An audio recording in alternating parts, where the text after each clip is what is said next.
Zehirledim kedileri vurdum köpekleri tapın yaramalan amcıklar.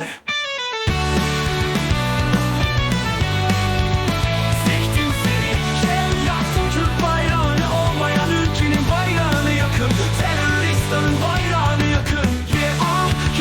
Zehirledim kedileri vurdum köpekleri tapın yaramalan amcıklar. Siktim seni